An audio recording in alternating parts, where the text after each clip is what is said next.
बिस्मिल्लाहिर्रहमानिर्रहीम। अस्सलामु अलैकुम वरहमतुल्लाहि वबरकातुहू। कैसे हैं आप लोग? उम्मीद है कि आप अल्लाह की फजल करम से बिल्कुल खैरियत से होंगे और मैं माशाल्लाह अल्हम्दुलिल्लाह बिल्कुल ठीक ठाक हूँ।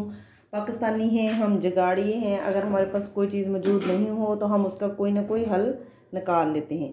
यानी कि मैं बिस्मिल्लाहिर्रहमानिर्रहीम, जब नाश्ते में हमारे पास कुछ नहीं होता खाने को, जैसे हमारा दिल नहीं कर रहा सालन खाने को, ठीक है, तो हम उसका कुछ ना कुछ तो हल फिर हमने निकालना ही होता है ना। तो ये देखें, मैं बिस्मिल्लाहिर्रहमानिर्रहीम अपनी अम्मी के लिए पराठा बनाने वाली हूँ। रात मैंने सालन बनाया तो बेल तोरी का, और वो उसमें थोड़ी सी मिर्ची हो गई ज़्यादा। अम्मी ज़ईफ़ है थोड़ी सी, सास मेरी, तो फिर वो उनको मिर्चें ज़्यादा लगी। फिर मैंने देसी घी डाल के उसमें दिया तो फिर उन्होंने सालन खाया।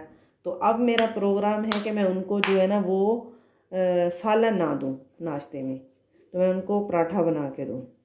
तो पराठा में वो फिर कौन सा पराठा पसंद करती हैं ये आप लोग देखें। फिर मैं उनके लिए नाश्ता बनाने लगी हूँ। बिस्मिल्लाहिर्रहमानिर्रहीम। कुछ भी अगर हमारे पास नहीं होता तो हम कोई ना कोई उसका हल निकाल लेते हैं, और हमें निकालना चाहिए कि हम क्या कर सकते हैं, ठीक है। अगर हम ये देखें, छोटी छोटी ट्रिक्स और टिप्स होती हैं जिसके साथ इंसान की ज़िंदगी अच्छी चलती है। जैसे कि ये देखें, अब आटा जो है हम जब गूंद कर फ्रिज में रख देते हैं तो वो जो आटा सख्त हो जाता है हमारा, ठीक है। तो उसी वक्त अगर हम निकाल के उसको बनाएंगे आटे को रोटी, तो वो रोटी सही नहीं बनती।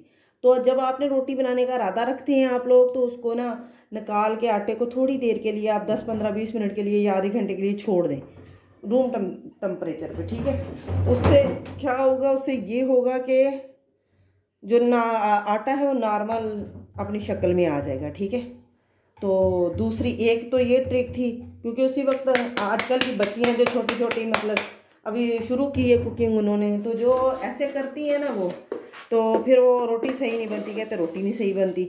अब जैसे कि मैं चीनी वाला पराठा बनाने लगी हूँ, तो इसमें मैं चीनी लगा दूंगी। इसको भी हमें रेस्ट पे छोड़ना है थोड़ी देर के लिए।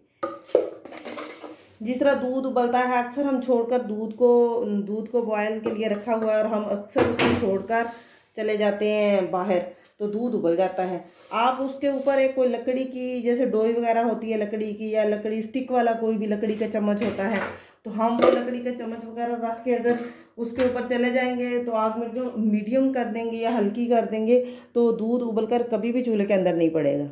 ये भी एक ट्रिक है, आजमा कर देखें, सही बात है। तो ये कल मेरी एक वो बहुत अच्छी मेरी हैं बच्ची हैं, वो मुझे आंटी कहती हैं, लेकिन माशाल्लाह उनके साथ मेरी बहुत अच्छी फ्रैंकनेस है। वो मुझे बता रहे, आंटी कल रात को फ़ोन, आंटी मैंने ये ट्रिक इस्तेमाल की, यानी कि दूध जो था ना मैंने उसको बॉयल होने के लिए रखा तो वो रोज़ाना ही उबल जाता था, चूल्हे के अंदर पड़ जाता था। अम्मी से गालियाँ पड़ती थी फिर मुझे। तो कहती कल फिर वो मैंने एक ना यूट्यूब पर मैंने एक चीज़ देखी, तो मैंने वो लकड़ी थी, एक स्टिक थी, कोई आइसक्रीम वाली स्टिक थी मेरे पास, तो मैंने उसको जो था ना वो मैंने उसके ऊपर रख दिया देगची के। तो मैं खुद कमरे में चली गई और दूध उबल कर बिल्कुल नहीं वो नीचे आया है ना, वो ऊपर मतलब गिरा ही नहीं चूल्हे के ऊपर, ऊपर ही नीचे ही रहा वो। तो माशाल्लाह ये भी एक ट्रिक है। तो ज़िंदगी ट्रिक और टिप्स से चलती है, तो हमें ट्रिक्स और टिप्स ही लगानी होती हैं छोटी छोटी ज़िंदगी को गुजारने के लिए। अब ये देखें, ये मैंने चीनी वाला पराठा, इसको इसके अंदर चीनी लगा दी है। इसको थोड़ा सा बेल के मैं इसको थोड़ी देर के लिए छोड़ दूँगी। छोड़ने का मकसद ये है कि चीनी जो है बिल्कुल अंदर इसके फिक्स हो जाए। वैसे अगर हम उसी वक्त अगर ताज़ा आटा आपने गूंदा हुआ है तो उसमें कोई ऐसा मसला नहीं है, ठीक है। उसमें आप ऐसा कर सकते हैं कि आप उसी वक्त उसको करें और उसी वक्त उसको बनाकर चूल्हे पर डाल दें, उसमें आप ऐसा कर सकते हैं। ये जो फ्रिज वाला आटा होता है इसमें हमें थोड़ी देर के लिए छोड़ना होता है इसको, ताकि ये अच्छे तरीके से हो जाए नरम। चलें, इसको मैं थोड़ी देर के 2 मिनट के लिए छोड़ दूंगी और मैं फिर चूल्हे को जला लूँगी।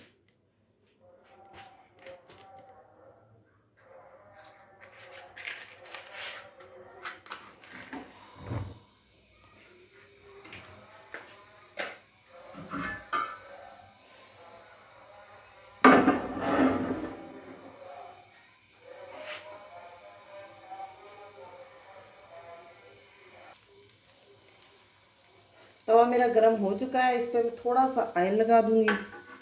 ऑयल लगाने के बाद फिर हम पराठा इसके अंदर डालेंगे।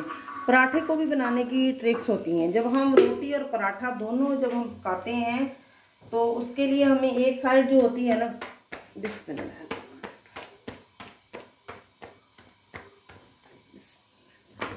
ये देखें, जब आप उसको इस तरह छोड़ देंगे ना तो ये चीनी बिल्कुल इसके अंदर इस तरह वो मिक्स हो जाएगी। अगर आप उसी को उसी वक्त ताज़ा ताज़ा बनाना शुरू कर देंगे ना तो फिर ये जो है वो डबल होके ना फोल्ड, मतलब नीचे से वो फट जाता है पराठा।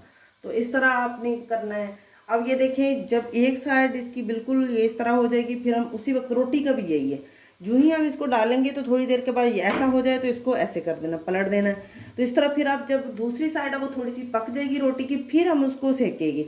ठीक है, जब उसको फिर सेकेंगे ना हम उसको आग पे, तो वो फूलना शुरू हो जाएगी। इस तरह ये पराठा है, इसकी एक साइड होगी, इसको दूसरी साइड पलट के हम इसको घी लगा देंगे और फिर इसको करेंगे तो बड़ा क्रिस्पी सा ये बनता है। अगर हम इसको ज़्यादा पका लेंगे वहाँ पे तो फिर ये इतना ज़्यादा क्रिस्पी नहीं बनता, इसकी और तरह की शक्ल आ जाती है। मतलब हम अगर इसको पहले से जब ऊपर है तो इसको थोड़ा सा ज़्यादा ही सेक लें।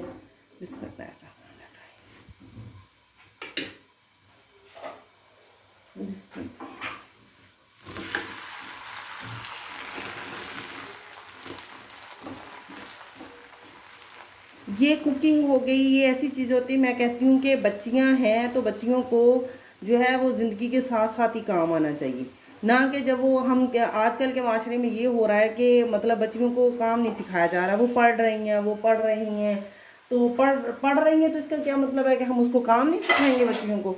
तो पढ़ने के साथ साथ ही हमें सिलाई हो गई, ये हमें मतलब कुकिंग हो गई, हमें पढ़ने के साथ साथ ही सीखना होता है।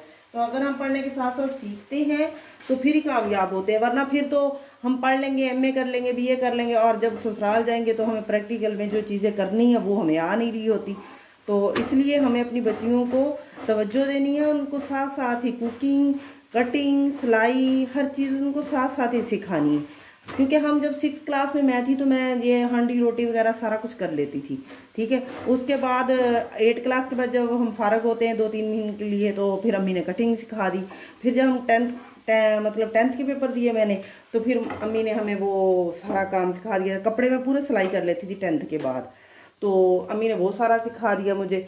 तो इस तरह हमें साथ साथ ही हर चीज़ सीखनी है, ना कि हमें मतलब हम पढ़ लेंगे फिर सीखेंगे, फिर तो सीख चुके बस, जो फिर तो आते ही नहीं कोई काम। तो हमें अपनी बच्चियों को साथ साथ ही ट्रेन करना है, दीनी तालीम भी देनी है, आखिरत की भी देनी है, सारी हमें तालीमात जो है उनको साथ साथ ही देनी है। ठीक है, कोई भी ऐसा काम नहीं है जो हम उसको छोड़ सकते हैं, तो उनको साथ साथ ही हर चीज़ की तालीम दें ताकि वो अच्छे सब्र की ज़रूर तलकीन करें। क्योंकि हमने अपनी बेटियों को सब्र और बर्दाश्त जो है वो हमने उनको वैसे ही छोड़ दिया है कि नहीं, ये कोई चीज़ नहीं, सब्र और बर्दाश्त किसी चीज़ का नाम नहीं। इसीलिए डिवोर्सेस के केसेस जो हो रहे हैं वो ज़्यादा हो रहे हैं। बच्चियों को हमें सब्र सिखाना है, बर्दाश्त करना सिखाना है। ठीक है, बिस्मिल्लाहिर्रहमानिर्रहीम। ये चीनी वाला पराठा मेरा बिल्कुल रेडी है। तो इसी के साथ आप मेरे चैनल को सब्सक्राइब करें, लाइक करें, शेयर करें। अल्लाह ताला आपको आपके घरों में खुश रखे, आबाद रखे। अल्लाह ताला आपको और मुझे खुशी और खुशू से 5 वक्त की नमाज़ पढ़ने की तौफीक अता फरमाए।